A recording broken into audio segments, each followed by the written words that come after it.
The front door clicked shut behind me, the scent of jasmine and spring air still clinging to my shirt. I walked into the living room to find Sarah, my wife of 8 years, in our bed with Greg, my best friend. The Thai food bag and yellow roses slid from my numb fingers, scattering across the carpet. Her gaze met mine, unblinking, before a slow, cruel smile spread across her face. "Don't stop on my account," she told Greg. It's 3 a.m. The fluorescent glow from the kitchen slices across the living room carpet, illuminating the faint stain where the pad thai landed hours ago. My hands shake, a tremor starting deep in my chest and moving out to my fingertips as I hold the pen. The paper on the coffee table is already smudged in places. I need to write it down. Every detail, every word before it all blurs into some unspeakable nightmare. My name is Adam. I am 34 years old. Tonight, my perfect life ended. 8 years. That's how long Sarah and I had built this life together. A good life, I always thought. We had the house in the suburbs, 2 stories, a small patch of green lawn, and a 2-car garage. My job at the engineering firm was stable, paid well, and Sarah had her part-time work at the clinic. We had talked about putting in a new deck next summer. We had talked about kids. God, we were actually trying for kids. While she was doing that, I can't finish the thought. My mind won't let the full implications settle yet. It's like a circuit breaker, constantly flipping off right before the overload. I had left work a little early, the meeting running shorter than expected, decided to pick up her favorite Thai food, the massaman curry she always craved, and a bouquet of yellow roses from the grocery store. Thought it would be a nice surprise. The smell of coconut and peanuts filled the car on the drive home. The roses, wrapped in crinkly paper, lay on the passenger seat, their petals a vibrant, hopeful yellow. It was a Tuesday, just a regular Tuesday evening. The key turned in the lock with a familiar click. I pushed the door open, humming a tune from the radio. "Sarah, I'm home," I called out, maybe a little too loud, the plastic bag with the takeout containers crinkling in my hand. No answer. I figured she was in the bedroom, maybe reading or on the phone. I walked through the living room, the quiet too deep for a Tuesday night. The air was thick, heavy, like before a storm. Then I saw it. The bedroom door was slightly ajar. A sliver of light, not the usual reading lamp, but a warmer, softer glow, spilled into the hall. I took another step, then another. My brain didn't process it at first. Not really. It was a still image, a painting of something familiar and yet utterly alien. 2 figures on our bed, 2 bodies. Our bed. The Thai food bag, heavy with hot containers, slipped from my grasp. It hit the carpet with a wet thud. Pad Thai splattered across the beige pile, a yellow and brown mess spreading outward, mingling with the scattered petals of what used to be hope. The yellow roses, they were everywhere now, scattered like bright, lost confetti. My feet were nailed to the floor. My brain had short-circuited. There was a high-pitched ringing in my ears, a sound like a distant siren. He saw me first. Greg, my best friend. His head snapped up, eyes wide, mouth falling open. The pleasure on his face twisted, contorting into something panicked and desperate. He scrambled, movements jerky, trying to cover himself, trying to pull sheets that weren't there up around his chest. His eyes, usually friendly and open, were now full of a sickening mix of shame and terror. Sarah didn't move right away. She turned her head slowly, deliberately. Her dark hair, usually a mess from a long day, was splayed out on the pillow. She looked at me, looked me dead in the eyes. And then, the corner of her mouth lifted. It was a smile, not a nervous smile, not a remorseful smile. It was slow, chilling, and triumphant. A cold dread seeped into my bones, colder than the air conditioner had ever made our bedroom. "Don't stop on my account," she said, her voice flat, devoid of any warmth. Her eyes never left mine, not for a second. The words were for Greg, but the message, the raw venom, was aimed directly at me. He's already seen everything. She said it as if stating a fact about the weather. No guilt, no shame, nothing but an empty, echoing void where I expected remorse to be. The ringing in my ears grew louder. It felt like the world had just cracked open, and I was standing on the edge of the chasm, watching everything fall away. It's funny the things you remember when your world collapses. I can still picture her perfectly, standing in a crowded kitchen, red plastic cup in hand, vehemently arguing about pineapple on pizza. It was a mutual friend's housewarming party 7 or 8 years ago, before the house became our house. She was wearing a faded denim jacket over a floral dress, her dark hair pulled back in a loose ponytail. Her eyes, even across the room, seemed to sparkle with an earnest fire as she declared, "It's a crime against nature, people. A savory dish should remain savory." I was leaning against the counter, a polite smile on my face, but genuinely amused by her passion. She caught my eye mid-sentence and paused. Her gaze was direct, unwavering. "You think this is funny?" she challenged, a small smirk playing on her lips. "Pick a side, fence sitter." Everyone else had gone quiet, waiting to see what I'd say. I liked that she didn't mince words. I liked the way her intensity drew you in. "I'm with you," I said, pushing off the counter. "Pineapple has no place near pepperoni." That was it. That was the opening. We talked for 3 hours straight that night, leaning against the same counter, the party noise fading around us until it was just her voice and mine. Our first date was mini golf and ice cream. Nothing fancy. She'd laughed when I suggested something more elaborate, saying, "Why waste money on a tablecloth when we can laugh at ourselves trying to hit a plastic ball through a clown's mouth?" That was Sarah, refreshingly honest, funny, naturally beautiful without needing any pretense. No heavy makeup, no trying to be someone she wasn't. She made me feel comfortable, seen, and utterly captivated. We moved in together after a year. Her few boxes mingled easily with mine, her old armchair finding a perfect spot by the window. 2 years after that, we got married. It was a small ceremony, intimate, just what she wanted. Her parents' backyard, a late summer afternoon, strings of fairy lights draped through the oak trees. My dad grilled steaks. Her mom made her famous potato salad. Greg, naturally, was my best man. He stood up, a little tipsy from the craft beer, and gave a speech about true love, about soulmates, about how Sarah and I were meant to be. He even teared up a little. Now the memory of his words makes something bitter rise in my throat. I want to vomit. The early years felt like everything I'd ever hoped for. Weekends at the farmer's market, wandering through stalls of fresh produce, arguing playfully over which heirloom tomatoes looked best. Sunday afternoons were for naps on the couch, the sunlight warm on our faces. We cooked together almost every night, chopping vegetables, stirring sauces, sharing secrets and mundane observations about our day. She'd put on some random Spotify playlist, anything from old soul to indie rock. And we'd dance in the kitchen, usually when no one was watching, just clumsy, joyful movements around the island. A moment of pure, unadulterated connection. Her head resting on my shoulder, the scent of her hair, the easy rhythm of our breathing. But somewhere along the way, we stopped dancing. I can see the signs now, sharp and undeniable, in the rearview mirror of my fractured life. The nights she stayed out later for drinks with coworkers. The way her hands stopped reaching for mine across the dinner table. The quiet hum that replaced our kitchen playlists. The excuses I made, the justifications I built up in my head, brick by careful brick. Busy schedules. Stress at work. Just a phase. I was so wrapped up in the picture I had painted, the perfect life I believe we shared, that I missed the cracks appearing in the foundation. Now, standing here, piecing it all together, I feel like the world's biggest idiot. The signs were there, all of them, and I chose to ignore every single one. It started, or at least the visible part of it started, about 3 months ago. Sarah decided she was going to the gym. Religiously, she said, 5 mornings a week, sometimes 6, before I was even out of bed most days. At first, I thought it was great. She seemed more energetic, more focused. She bought new workout clothes, sleek black leggings with mesh panels, brightly colored sports bras. Then came the new perfume, something floral and light, a scent I didn't recognize. Her hair, usually messy for the gym, was often carefully styled, even at 6 a.m. She said she wanted to feel good about herself. I remember telling her, "You always look good, Sarah."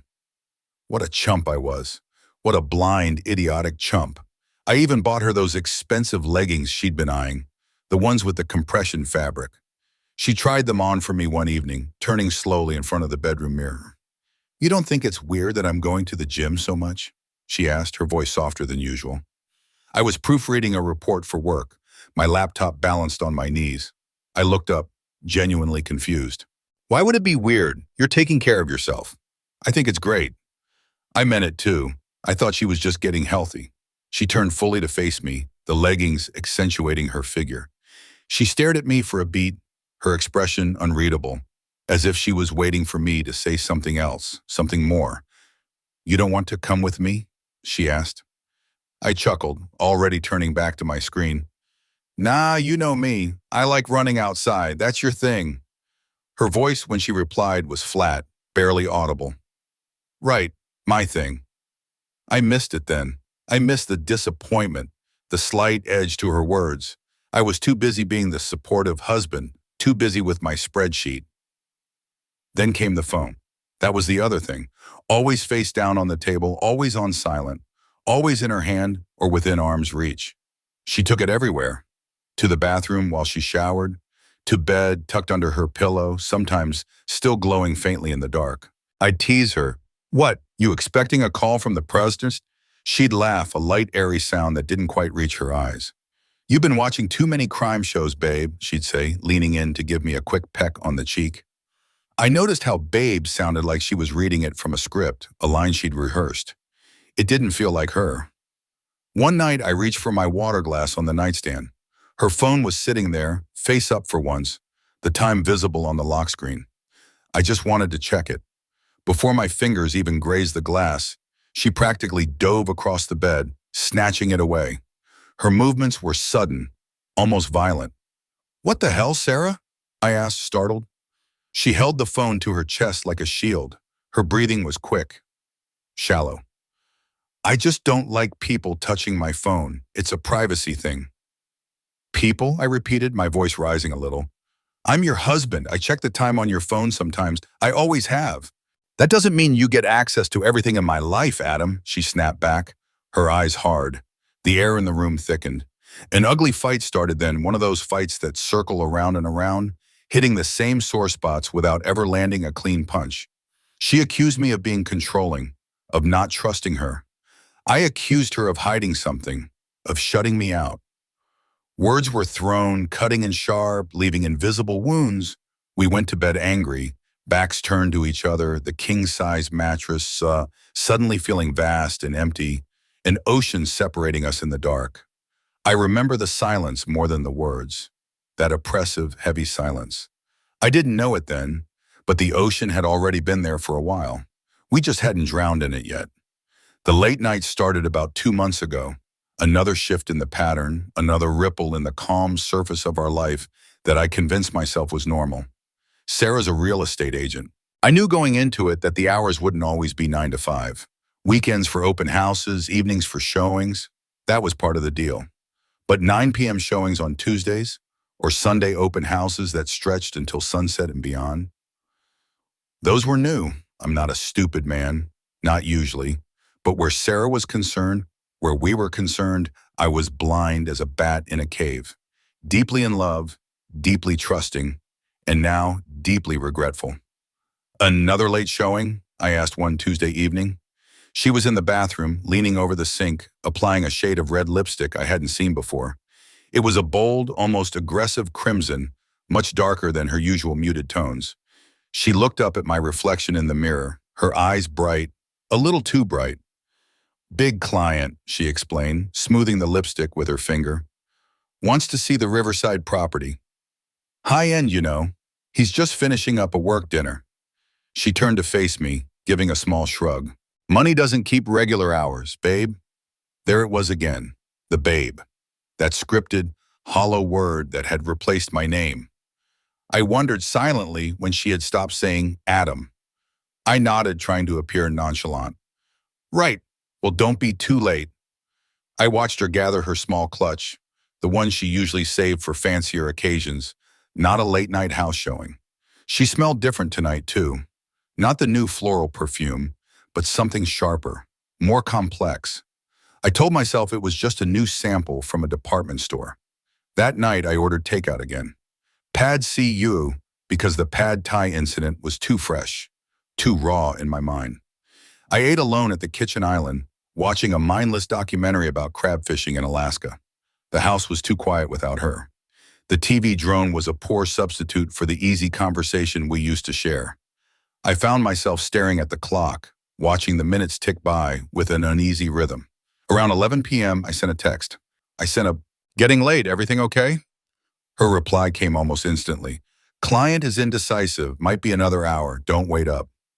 But I did wait up. I sat on the couch, the Alaska fishermen battling waves, the sounds of ice and wind filling the silent house. My phone lay beside me, a dark rectangle of anticipation. I must have dozed off for a while because the next thing I knew, the clock on the microwave read 1:17 a.m. Then I heard the key turn in the lock. She walked in, her heels clicking softly on the hardwood floor. She looked tired, a faint smudge of dark eyeliner under her eyes. But she also looked wired, like she'd just run a marathon. The smell hit me then, a sharp, masculine cologne. Not mine, definitely not mine. It was musky with hints of cedar.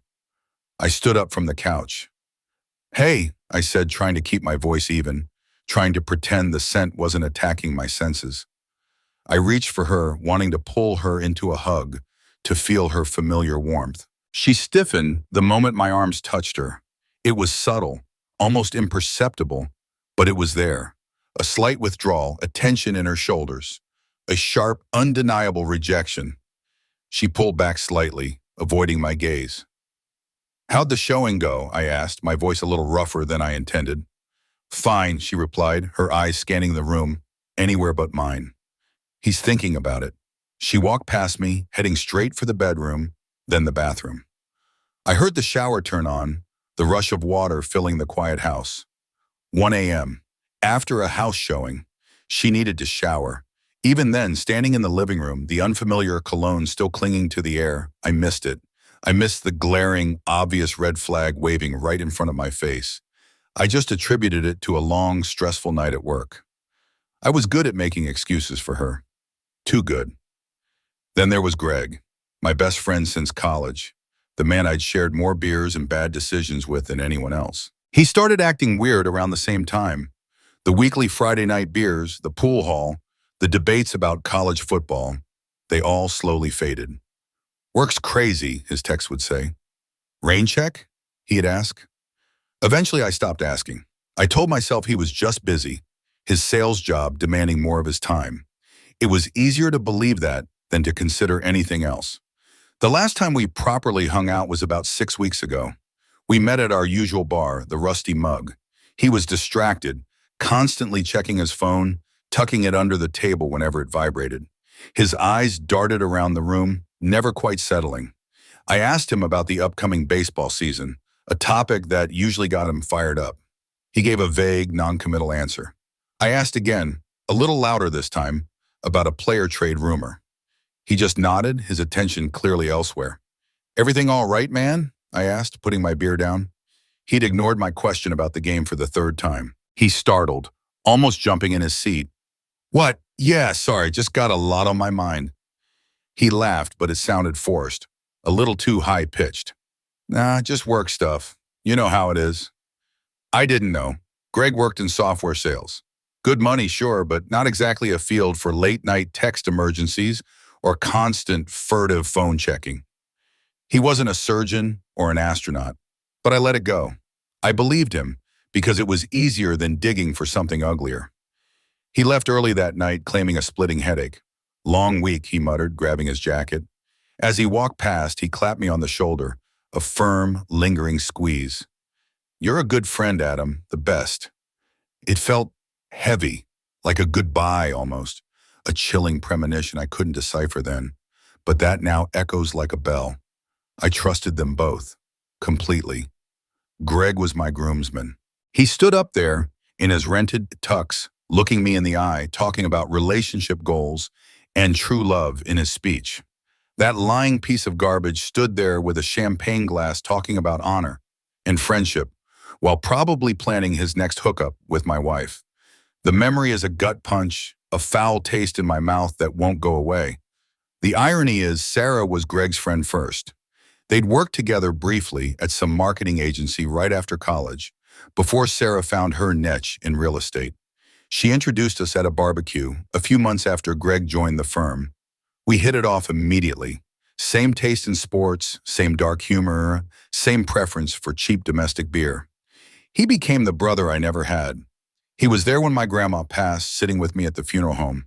He was there when I got laid off from my first engineering job, buying me a round of celebratory beers when I landed the next one. He was there through my clumsy attempts at dating, always offering blunt, sometimes harsh, but always honest advice. Or so I thought. Looking back, the signs were there with Greg too, just as they were with Sarah. The sudden unavailability, the vague excuses, the strange, almost guilty intensity in his eyes that night at the bar, the overly effusive praise, that good friend, the best line, delivered with a strange finality. It was a subtle unraveling, a slow decay that I was too busy living through to notice. Now it's all laid bare. It's a cruel trick of the mind, how clarity only comes after the wreckage. These are the moments that truly test a person. Stick around to the end to see how life's costly choices unfold. I stood there, a dead man walking, my heart a desperate, frantic drum against my ribs.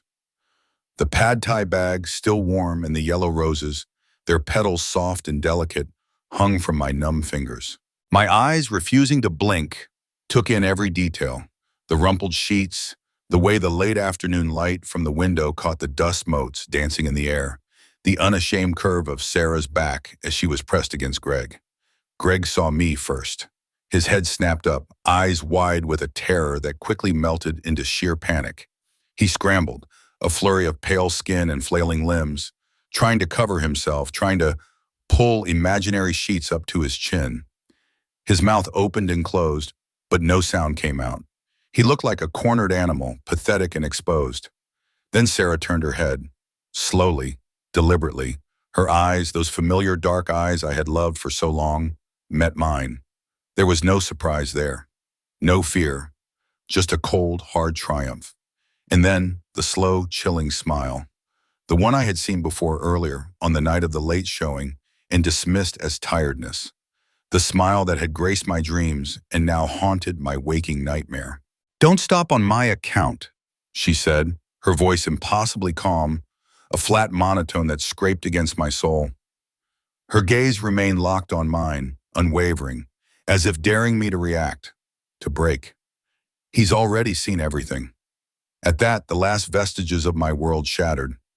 The Thai food bag and the yellow roses, which felt impossibly heavy now, slipped from my grasp. The thud of the plastic containers hitting the carpet, the soft rustle of falling petals, were the loudest sounds in the universe. A primal scream built in my chest, a hot, choking wave that threatened to tear me apart. But no sound escaped my throat. My vocal cords were paralyzed, frozen in a silent horror. The air in the bedroom, once our sanctuary, our shared space of intimacy and peace, now felt thick, heavy with the stench of betrayal.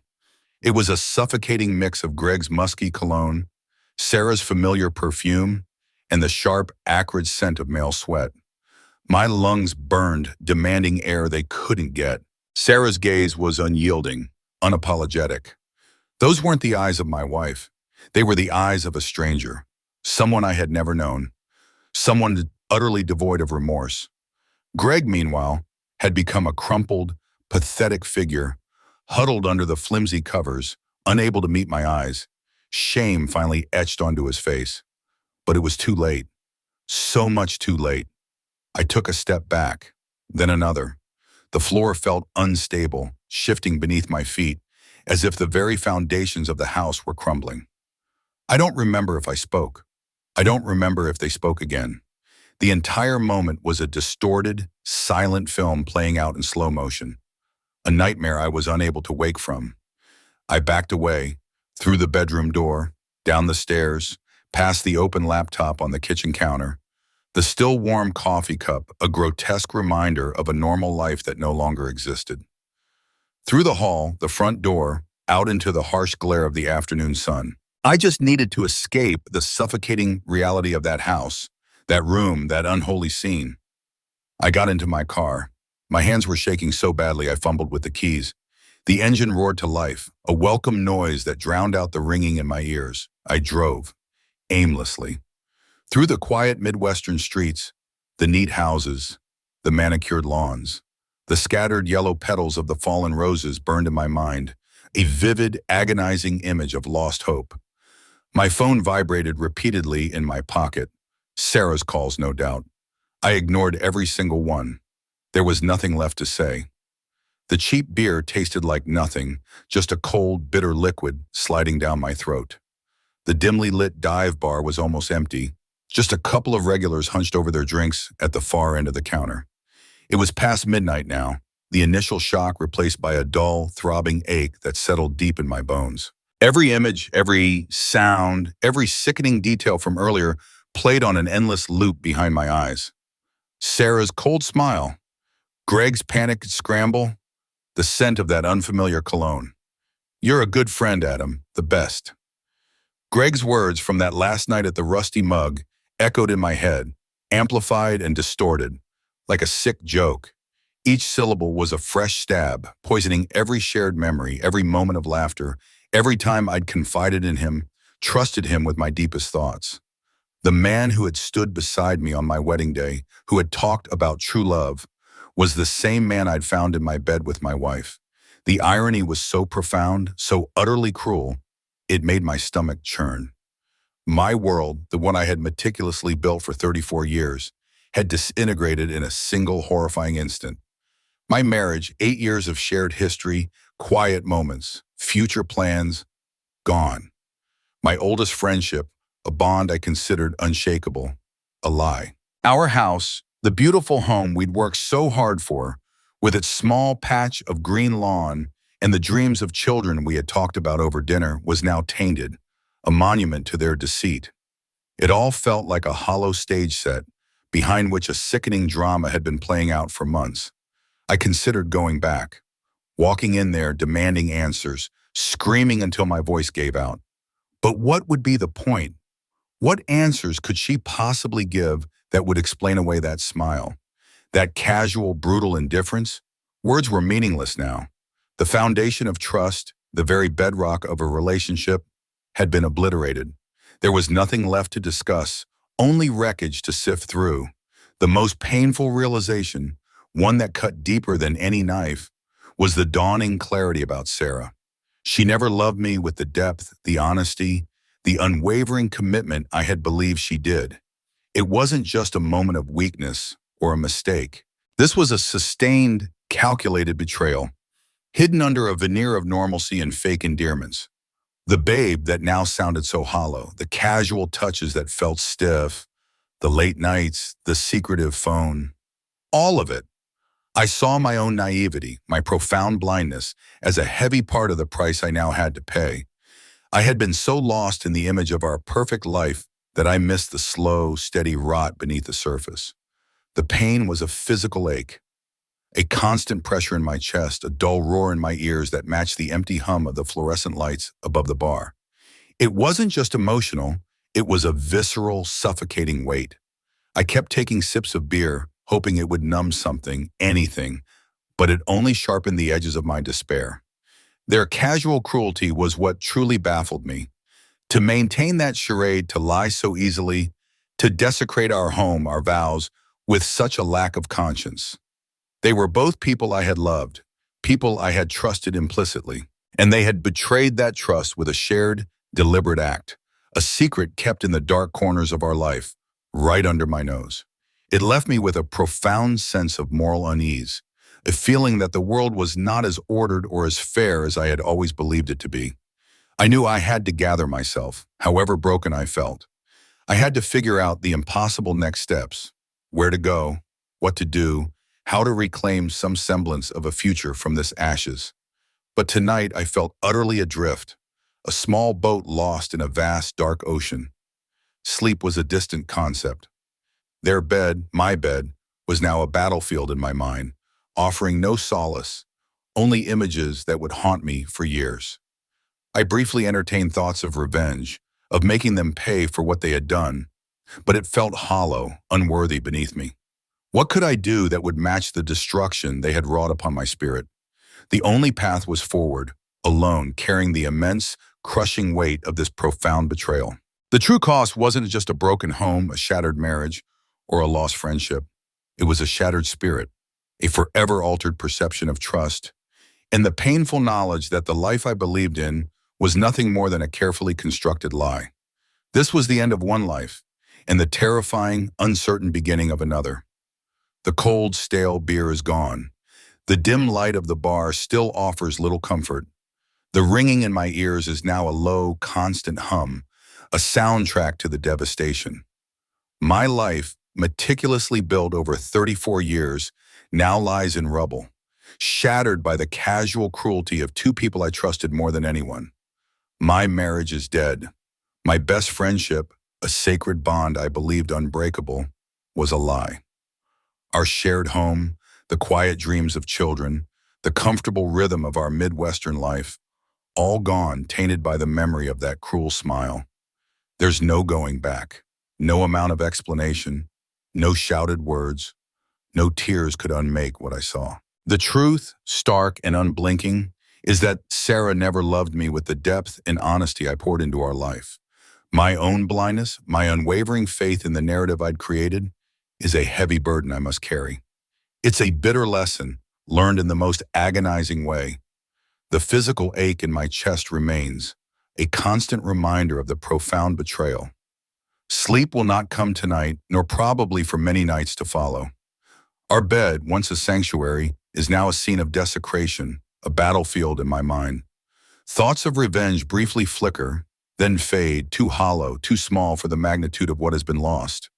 The only way forward is alone, through the wreckage, picking up the pieces of a life that will never be the same.